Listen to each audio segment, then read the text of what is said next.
Hello friends. आज हम देखेंगे कि T V S CC232 note counting machine आप कैसे ऑपरेट कर सकते हैं। तो ये टी वी एस का CC232 model note counting model है। तो इसमें आपका फेक नोट डिटेक्शन और फटे हुए नोट वो सब आप डिटेक्ट कर सकते हैं। तो वो उनमें से एक फीचर है इस मशीन के। फिर अभी हम इसको स्टार्ट करने के लिए मशीन को आपका पीछे में एक बटन दिया गया है, आपको बस उसको ऑन करना है। आप देखेंगे कि यहाँ पे कुछ गार्बेज कैरेक्टर्स आ रहे हैं। तो जब तक ये गार्बेज कैरेक्टर्स आ रहे हैं आपको अपने नोट्स इंसर्ट नहीं करना है, कुछ मत कीजिएगा। जब यहाँ पे 00 आ जाए तो आपका मशीन फुल्ली बूट हो चुका है, तो आप अब यूज़ कर सकते हैं उसे। तो अब इसे काउंट करने के लिए मेरे पास ये 25 नोट्स का एक बंडल है। 100 करेंसी का 25 नोट्स है मेरे पास। तो मैं इसे बस यहाँ पे रखूँगा इस तरह से। पहले इस तरह से हमें रखना पड़ेगा, फिर उसके बाद इसको उल्टी डायरेक्शन में पुश करना पड़ेगा। तो पुश करने पर ये 25 दिखा रहा है, यानी 25 नोट्स है हमारे पास। अब आप सोचेंगे कि इस डिस्प्ले का काम क्या है, यहाँ पे 25 आ रहा है। तो इस डिस्प्ले का काम कुछ ऐसा है कि आपके पास यहाँ पे 25 है और उसके बाद यहाँ मैंने एक और नोट मिला दिया, तो उसके बाद अब मेरे पास 26 नोट्स आए इस बार। तो ये आपका करंट काउंट देगा और ये आपका प्रीवियस काउंट देगा। प्रीवियस यानी प्रीवियस बंडल में 25 नोट्स थे, तो ये 25 दिखा रहा है, और ये करंट बंडल में 26 नोट्स है, तो 26 दिखा रहा है।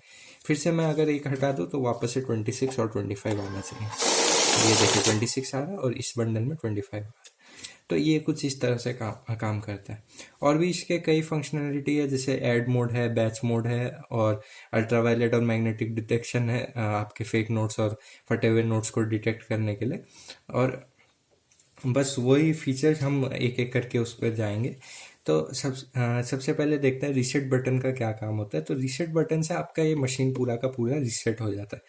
तो रीसेट आपका एक बार या दो बार दबाना पड़ता है, तो आप बस देख लीजिए, एक बार दबाने से काम हो गया तो ठीक है, नहीं हुआ तो दूसरा बार दबाइए। तो दूसरा बार मुझे दो बार दबाना पड़ा, तो यहाँ 00 आ गया, मतलब रीसेट हो चुका है ये। ठीक है। तो अभी हम नेक्स्ट जाएंगे यूवी और एमजी के काम पे। तो यूवी और एमजी के लिए जैसे मैंने बोला कि फेक नोट और आपके फटे हुए नोट को डिटेक्ट करने के लिए काम आता है। तो सपोज मेरे पास फेक नोट तो नहीं है, तो मैं ये एक ब्लैंक पेपर को फेक नोट मान के, जो ऑलमोस्ट आपके इस करेंसी के साइज का है, उसे यूज़ करता हूँ। तो सपोज मैंने इसे कहीं पे भी बीच पे डाल दिया, आपके 25 नोट्स के बंडल के बीच में। तो उसके बाद इसे मैंने ये बंडल बना लिया। फिर आप देख सकते हैं यूवी और एमजी ऑलरेडी ऑन है। तो अगर ऑन है ये, तो अब मैं ऐसे रखूँगा तो आप देखेंगे कि यहाँ पे ये रुक गया, जहाँ पे हम लोग का फेक नोट था। तो आप इस फेक नोट को हटा लीजिए। फेक नोट हटाने के बाद अभी ये एरर शो कर रहा है, मतलब ये फेक नोट था। उसके बाद आपको क्या करना है, फेक नोट हटाने के बाद ट्रे से इसको एक बार बस उठाना और रखना। तो आपके यहाँ 26 नोट्स दिखा रहे हैं, लेकिन असली में इस बंडल में 25 नोट्स है। लेकिन 26 इसलिए दिखा रहा है क्योंकि उसने एक फेक नोट भी काउंट किया। तो इसको प्रूफ करने के लिए मैं वापस से इसे रखने जा रहा हूँ। तो ये देखिए 25 नोट्स। तो एक्चुअली इस फेक नोट को भी हमारे मशीन ने काउंट किया था। तो आपको क्या करना है, जब आपको फेक नोट मिलता है तो आप टोटल नंबर ऑफ जो आपको इधर काउंट मिला था 26 मिला था पहले, उसमें -1, मतलब जितना फेक नोट्स है उसको माइनस करना पड़ेगा। अगर दो फेक नोट है तो 26 जो था पहले उससे -2 करना पड़ता। अगर तीन फेक नोट है तो 26 -3 करना पड़ता। ठीक है। तो इतना आपका हो गया। और अगर लेकिन हम लोग यूवी और एमजी ऑफ कर दे, उसके बाद हम फेक नोट इसके बंडल के अंदर डालें, तो क्या होगा, ये डिटेक्ट नहीं करेगा, सिर्फ काउंट करेगा, वो एरर आपको नहीं दिखाएगा। तो ये देखिए, तो ये आपका 26 नोट्स दिखाया, कोई एरर नहीं है।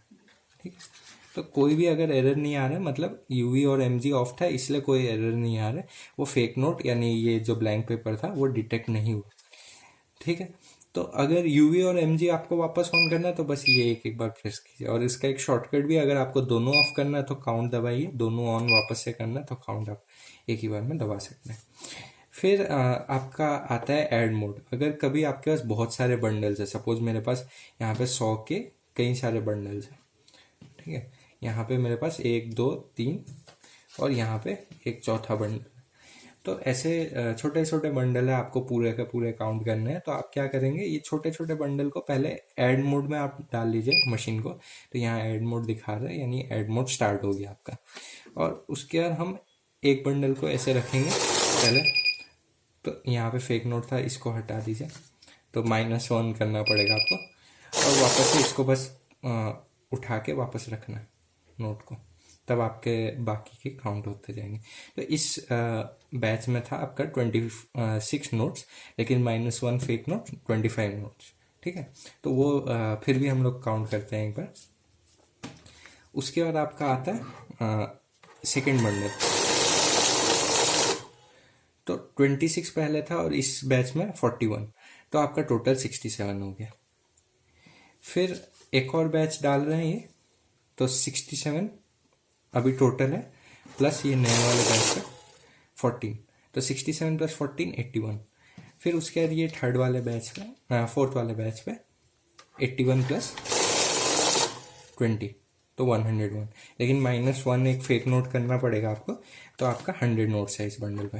वापस से रख के आप वेरीफाई कर सकते हैं, इसे रखिए वापस से कुछ कीजिए, और ये आपका 100 नोट्स हो गया। लेकिन ये ऐड मोड में था, इसलिए यहाँ 201 दिखा रहा है, प्रीवियस काउंट नहीं दिखा रहा। बंद करने के लिए आप इसे बस ऐड मोड से हटा दीजिए। अब एक और लास्ट फंक्शनलिटी इसका है, ये है कि बैच मोड। सपोज मुझे ये 100 नोट्स का एक बंडल है, तो इसमें 10-10 के नोट्स आपको बनाने हैं। 10 नोट्स के कई बंडल बनाने हैं। तो मैं क्या करूँगा, बैच का साइज सेट करूँगा। यहाँ आप इधर +1 करके सेट कर सकते हैं, माइनस में जाके भी सेट कर सकते हैं। माइनस करने से 100 डिफ़ॉल्ट है, तो माइनस अगर लिमिट क्रॉस कर दिया तो 100 में चला जाएगा वापस से। तो सपोज मुझे 20 नोट्स के 5 बंडल बनाने, और यहाँ पे टोटल 100 नोट था। तो मैं क्या करूँगा, ये बैच साइज सिलेक्ट कर दिया, तो बैच साइज यहाँ आपका दिखा रहा है कि बैच साइज क्या है। अब मैं यहाँ पे बस रख दूंगा। फिर यहाँ पे तो ये 20 नोट्स पे मशीन रुक गई। तो ये आपका 20 नोट्स है, इसको हटाते ही आपका नेक्स्ट बैच निकलना स्टार्ट हो जाएगा। तो ये नेक्स्ट बैच आ गया, ये भी 20 नोट्स का है, ये भी 20 नोट्स का एक बंडल, ये भी 20 नोट्स का फोर्थ बंडल, ये 20 नोट्स का फिफ्थ बंडल। तो 20 × 5 100 होता है, तो इसलिए 5 बंडल निकले। तो बस इतना ही है फंक्शनलिटी, इसका सिंपल फंक्शनलिटी है। यूवी और एमजी मोड से हम फेक नोट और फटे हुए नोट उस टाइप के कुछ कुछ चीज़ डिटेक्ट कर सकते हैं। ऐड मोड से आप जो बहुत सारे बंडल हैं आपके, तो आप उसको टोटल कर सकते हैं कि सपोज 5 बंडल है, एक बंडल में 10 है, एक में 19 है, एक में 20 है, वैसे वैसे नोट है। तो टोटल आपका 10 + 19 + 20 उस तरह से आएगा। और बैच मोड से आपका अगर 100 नोट्स है या फिर कितने भी नोट्स हैं, तो आपको उसको ग्रुपिंग करना है। सपोज 50 नोट्स है और आपको 10-10 के ग्रुप बनाने हैं, तो 10 के 5 ग्रुप बन जाएंगे आपके। वैसे अगर 15 के ग्रुपिंग करना है, तो 15 के 3 ग्रुप बनेंगे और 5 नोट का एक ग्रुप बनेगा, क्योंकि 5 नोट कम पड़ गया, 10 नोट कम पड़ गए अगर 50 नोट्स टोटल है। तो उस तरह से बस ये काम करता है। रीसेट करने के लिए वापस से 1 या 2 बार रीसेट दबाइए, हो गया। तो और ऑफ करने के लिए पीछे बटन है। बस इसका सिंपल फंक्शनलिटी है, बस इतना ही। So thank you.